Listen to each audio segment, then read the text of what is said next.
Hello दोस्तों, मैं एक बार फिर एसएससी 4V5 चैनल पर आप लोगों को स्वागत करता हूँ।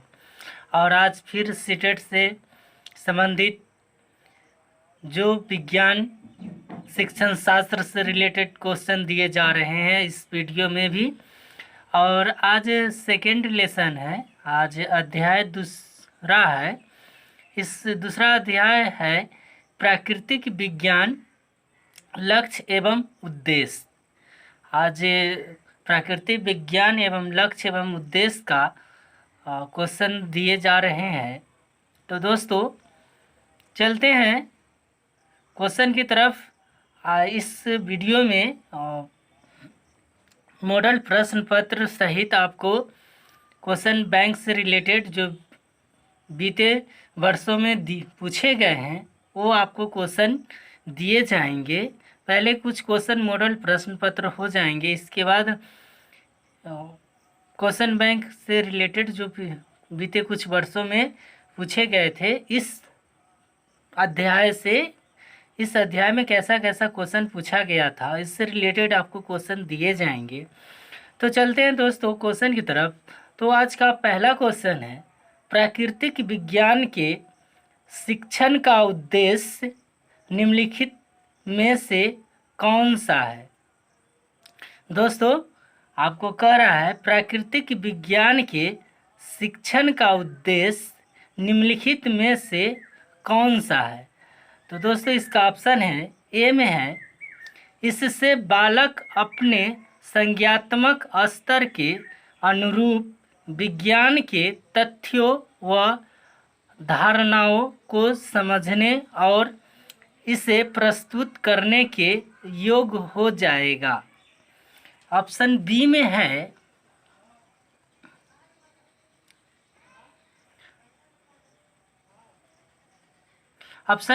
है, बालक उन तरीकों और प्रक्रियाओं को समझ सके जिससे वैज्ञानिक ज्ञान का सृजन किया जा सके तथा इसका वैधीकरण भी किया जा सके। और ऑप्शन नंबर 3 में है,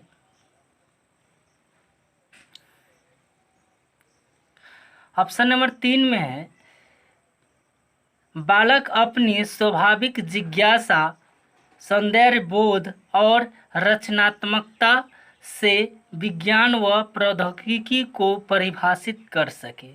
तो दोस्तों इसका सही या गलत लगाने का ऑप्शन जो है, एक में है केवल ए, 2 में है केवल बी, 3 में है केवल सी और 4 में है ए सभी।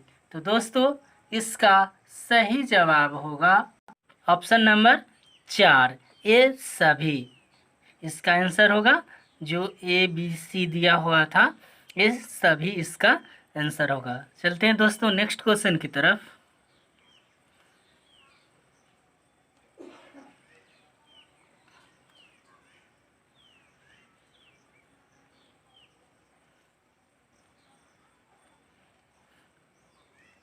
तो दोस्तों नेक्स्ट क्वेश्चन है, 10वीं तक की विज्ञान की पाठ्यचर्या को मुख्यतः विद्यार्थियों में विज्ञान, तकनीकी और डैश के प्रति जागरूकता लाने की ओर उन्मुख होना चाहिए। दोस्तों इसमें कह रहा है जो 10वीं की पाठ्यचर्या है किताब विज्ञान की, उसमें विद्यार्थियों में विज्ञान, तकनीकी और डैश के प्रति जागरूकता लाने की उन्मुख होना चाहिए। तो दोस्तों इसका ऑप्शन देख लेते हैं। एक में है भूगोल बाह्य संबंधों, 2 में है समाज बाह्य संबंधों, 3 में है समाज अंतर संबंधों, 4 में है भूगोल अंतर संबंधों। तो दोस्तों इसका सही जवाब है ऑप्शन नंबर 2, समाज बाह्य संबंधों। ये सही जवाब होगा ऑप्शन नंबर 2। चलते हैं दोस्तों नेक्स्ट क्वेश्चन की तरफ। आज का तीसरा नंबर क्वेश्चन होगा। आज का तीसरा नंबर क्वेश्चन है, विज्ञान शिक्षण का लक्ष्य है। दोस्तों, विज्ञान शिक्षण का क्या लक्ष्य है? तो इसका ए में बोल रहा है शिक्षण में आमूल चूल परिवर्तन। बी में है तर्क शक्ति का विकास। सी में है दैनिक जीवन की समस्याओं का हल। तो दोस्तों, इसका ऑप्शन है सही या गलत लगाने का। एक में है केवल ए, दो में है केवल बी, तीन में है ए एवं बी दोनों, चार में है ए सभी। तो दोस्तों, इसका विज्ञान शिक्षण का लक्ष्य क्या होना चाहिए?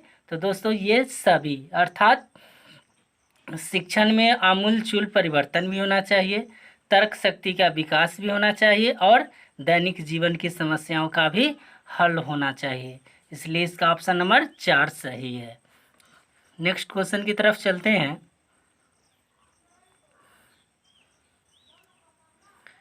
तो आज का नेक्स्ट क्वेश्चन है ऑप्शन क्वेश्चन नंबर 4 होगा, प्राथमिक कक्षा स्तर पर सामान्य विज्ञान शिक्षण के 3 प्रमुख उद्देश्य है। दोस्तों, प्राथमिक कक्षा स्तर पर सामान्य विज्ञान शिक्षण के 3 प्रमुख उद्देश्य कौन कौन हैं? तो दोस्तों, इसका ऑप्शन है, एक में है ज्ञान अवबोध अनुप्रयोग, दो में है कौशल रुचियाँ अभिवृत्तियाँ, तीन में है योग्यताएं प्रशंसाएं अवकाश काल का सदुपयोग, चार में है उपरोक्त में से कोई नहीं। तो दोस्तों, इसका सही जवाब होगा ऑप्शन नंबर 1, ज्ञान अवबोध अनुप्रयोग से प्राथमिक कक्षा स्तर पर सामान्य विज्ञान का शिक्षण का ये तीनों उद्देश्य है। चलते हैं दोस्तों नेक्स्ट क्वेश्चन की तरफ।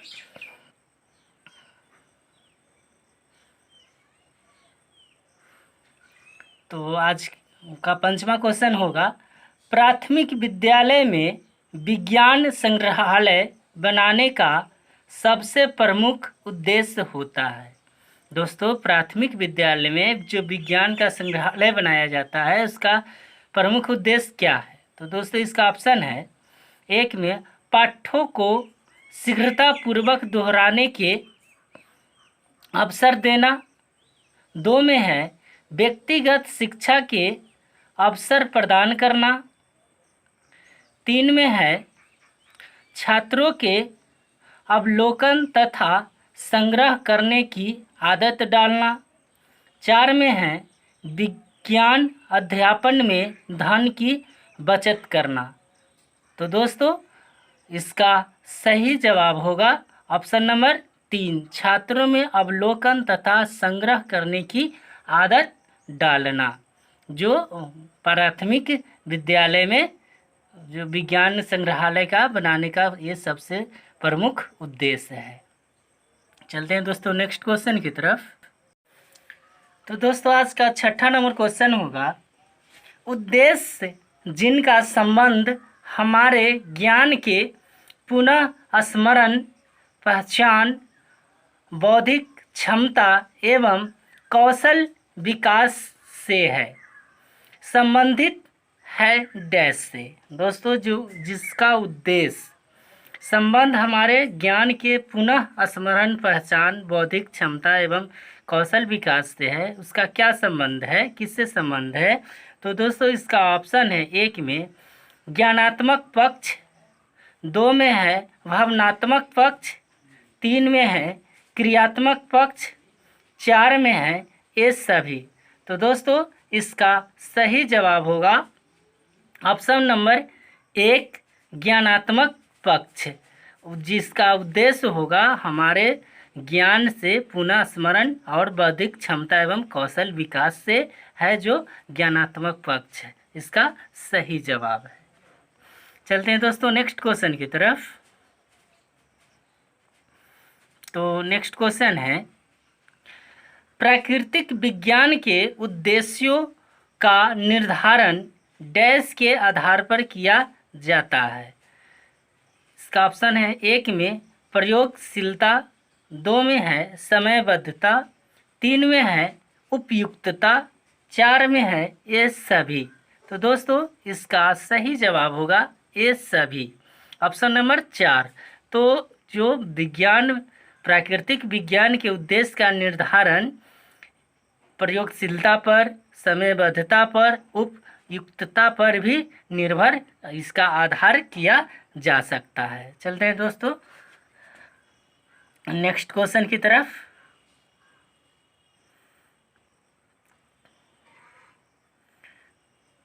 नेक्स्ट क्वेश्चन है, यदि बालक अपने विज्ञान संबंधी प्रयोगों में अथवा कथनों में स्पष्ट रूप से त्रुटियों का पता कर लेता है तो वह किस उद्देश्य की पूर्ति कर रहा है। दोस्तों जो बालक विज्ञान से संबंधी प्रयोग करता है और उसमें से जो गलत क्या है, जो त्रुटि क्या रह गई है, अगर ये पता कर लेता है तो इसको कौन सा उद्देश्य पूर्ति करेगा। 1 में है ज्ञानात्मक, 2 में है भावात्मक, 3 में है क्रियात्मक, 4 में है ये सभी। तो दोस्तों इसका सही जवाब होगा ज्ञानात्मक उद्देश्य की पूर्ति कर रहा है। जो बालक कहीं भी विज्ञान की परियोजना में या फिर विज्ञान का प्रयोग में अगर कहीं गलत साबित कर देता है और कहता है कि ये यहाँ पे ऐसा नहीं होना चाहिए, तो वो ज्ञानात्मक उद्देश्य की पूर्ति कर रहा है। चलते हैं दोस्तों नेक्स्ट क्वेश्चन की तरफ।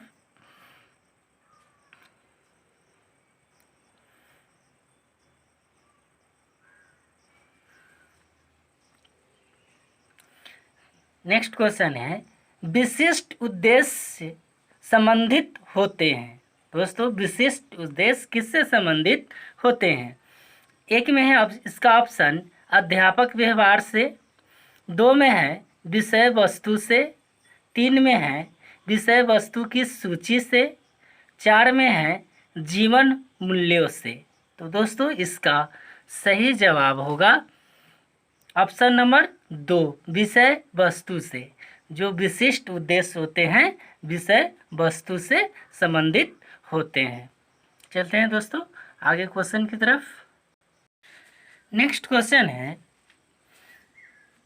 आज का 10वां नंबर क्वेश्चन होगा। और दोस्तों मैंने वीडियो में पहले ही बताया थे कि आज इस वीडियो में मॉडल प्रश्न पत्र सहित आपको क्वेश्चन बैंक से जो विगत वर्षों में पूछे गए हैं उसका भी आज का इस वीडियो में माध्यम से आपको दिए जाएंगे। तो दोस्तों इसका आज सीटेट जून 2011 में इस चैप्टर से पूछे गए थे। जून 2011 में ये क्वेश्चन पूछा गया था। तो दोस्तों इसका देखते हैं क्वेश्चन, गणित और विज्ञान ओलंपियाड संचालित करने का मुख्य उद्देश्य है। दोस्तों कह रहा है कि गणित और विज्ञान ओलंपियाड संचालित करने का मुख्य उद्देश्य क्या है। तो इसका ऑप्शन है, 1 में कह रहा है विद्यार्थियों का उनकी योग्यता के अनुसार मूल्यांकन करना, 2 में है व्यावसायिक परीक्षाओं में विद्यार्थियों को उच्च अंक प्राप्त करने में सहायता करना, 3 में है उनके विद्यार्थियों के परिणामों पर विद्यालयों का आकलन करना, 4 में है सृजनात्मक और प्रयोगीकरण को प्रोत्साहित करके विषय में निपुणता को बढ़ावा देना। तो दोस्तों इसका सही जवाब होगा ऑप्शन नंबर 4 सृजनात्मक और प्रयोगीकरण को प्रोत्साहित करके विषय में निपुणता को बढ़ावा देना। क्योंकि इसमें कह रहा था कि गणित और विज्ञान ओलंपियाड करने का मुख्य उद्देश्य क्या है। ये आपका क्वेश्चन में ही आपको बोला गया था कि गणित और विज्ञान ओलंपियाड संचालित करने का मुख्य उद्देश्य क्या है? तो इसका सही जवाब होगा सृजनात्मक, ऑप्शन नंबर 4, सृजनात्मक प्रयोगीकरण को प्रोत्साहित करके विषय में निपुणता को बढ़ावा देना। चलते हैं नेक्स्ट क्वेश्चन की तरफ।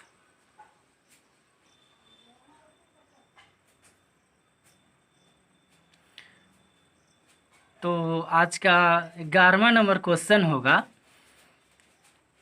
एक विद्यार्थी निम्नलिखित 3 गुण ABC, जो आपको नीचे 3 गुण बताए गए हैं, ABC प्रदर्शित करता है व्यक्तित्व के 3 क्षेत्रों के अनुसार, जो आपका ऑप्शन नंबर 1 में है। पानी का उपयोग करते हुए उसे बर्बाद नहीं करता। बी में है पानी का रासायनिक सूत्र सही बताता है। सी में है पानी के नमूने का आयतन सही मापता है। तो दोस्तों इसका ऑप्शन देख लेते हैं कैसा है। तो इसका ऑप्शन है, इसका ऑप्शन नंबर 1 में है भावात्मक, बी में है संज्ञानात्मक, सी में है मनोगतिक। ऑप्शन नंबर 2 में है मनोगतिक, बी में है संज्ञानात्मक, सी में है भावात्मक। इसका ऑप्शन नंबर 3 में है संज्ञानात्मक, बी में है मनोगतिक, सी में है भावात्मक। इसका ऑप्शन नंबर 4 में है संज्ञानात्मक, बी में है भावात्मक, सी में है मनोगतिक। तो दोस्तों इसका सही जवाब होगा ऑप्शन नंबर 1 में है। ऑप्शन नंबर 1 में है, ए में है भावात्मक, बी में है संज्ञानात्मक, सी में है मनोगतिक। जो ऊपर आपके ऑप्शन बोल रहा है कि पानी का उपयोग करता है और उसे बर्बाद नहीं करता है, तो ये भावात्मक हुआ, और जो पानी की रासायनिक सूत्र बताता है तो ये संज्ञानात्मक हुआ, और पानी के नमूने का आयतन सही मापता है तो ये हो गया मनोगतिक। चलते हैं दोस्तों नेक्स्ट क्वेश्चन की तरफ।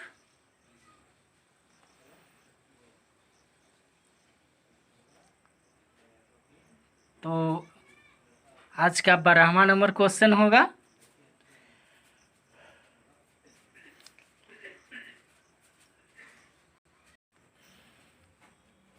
कह रहा है कि निम्नलिखित में से कौन सा उच्च प्राथमिक स्तर पर विज्ञान शिक्षण का मुख्य उद्देश्य है। कह रहा है कि निम्नलिखित में से कौन सा उच्च प्राथमिक स्तर पर विज्ञान शिक्षण का मुख्य उद्देश्य क्या होना चाहिए, प्राथमिक स्तर पर, उच्च प्राथमिक स्तर पर।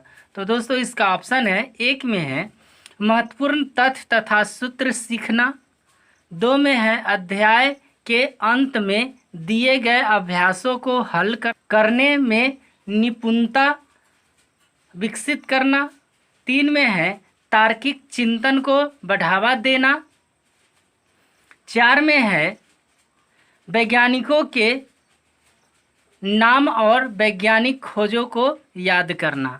तो दोस्तों इसका सही जवाब होगा ऑप्शन नंबर 3, तार्किक चिंतन को बढ़ावा देना, जो आपको है उच्च प्राथमिक स्तर पर विज्ञान शिक्षण का मुख्य उद्देश्य है। चलते हैं दोस्तों नेक्स्ट क्वेश्चन की तरफ। तो आज का 13वां नंबर क्वेश्चन होगा। तो दोस्तों ये सीटेट नवंबर 2012 में ये भी क्वेश्चन पूछा गया था। तो इस चलते हैं तो क्वेश्चन की तरफ। तो कह रहा है कि निम्नलिखित में से कौन सी विधि एक मिश्रित योग्यता वाली कक्षा जिसमें विद्यार्थी संज्ञानात्मक विकास के विभिन्न चरणों में है के लिए सर्वाधिक उपयुक्त होगी। तो इसका ऑप्शन है, 1 में है प्रतिभाशाली विद्यार्थियों के लिए विशिष्ट अनुदेश, अलग से शिक्षण की योजना, दूसरा ऑप्शन है विद्यार्थियों के बुद्धि लब्धांकों का औसत निकालकर उसके अनुसार शिक्षण की योजना। ऑप्शन नंबर 3 में है मूर्त वस्तुओं को शामिल करके हाथ से की जाने वाली गतिविधियों द्वारा अमूर्त संकल्पनाओं का सरलीकरण। इसका ऑप्शन नंबर 4 में है पियाजे द्वारा बताए गए संज्ञानात्मक विकास के 4 चरणों के अनुसार कक्षा का 4 समूहों में पुनः वर्गीकरण। तो दोस्तों इसका सही जवाब है ऑप्शन नंबर 3। ऑप्शन नंबर 3 मूर्त वस्तुओं को शामिल करके हाथ से की जाने वाली गतिविधियों द्वारा अमूर्त संकल्पनाओं का सरलीकरण करना। चलते हैं दोस्तों नेक्स्ट क्वेश्चन की तरफ।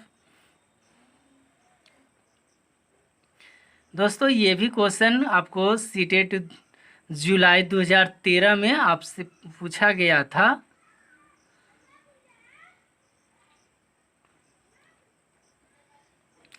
तो दोस्तों इस क्वेश्चन है निम्नलिखित में से कौन सा उच्च प्राथमिक स्तर पर विज्ञान शिक्षण का उद्देश्य नहीं है। दोस्तों ये क्वेश्चन में है नहीं लगा हुआ है, तो कह रहा है उद्देश्य नहीं है।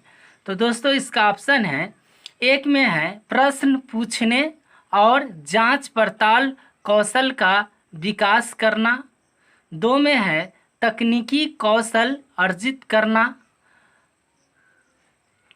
ऑप्शन नंबर 3 में है प्रकमन कौशल अर्जित करना, 4 में है वैज्ञानिक साक्षरता अर्जित करना। तो दोस्तों इसका सही जवाब है ऑप्शन नंबर 2 तकनीकी कौशल अर्जित करना, जो उच्च प्राथमिक स्तर पर विज्ञान शिक्षा का मुख्य उद्देश्य नहीं है। Option number 2। चलते हैं दोस्तों नेक्स्ट क्वेश्चन की तरफ। दोस्तों नेक्स्ट क्वेश्चन आज का 15 नंबर क्वेश्चन होगा, जो हर वीडियो में आपको 15 क्वेश्चन दिए जाते हैं।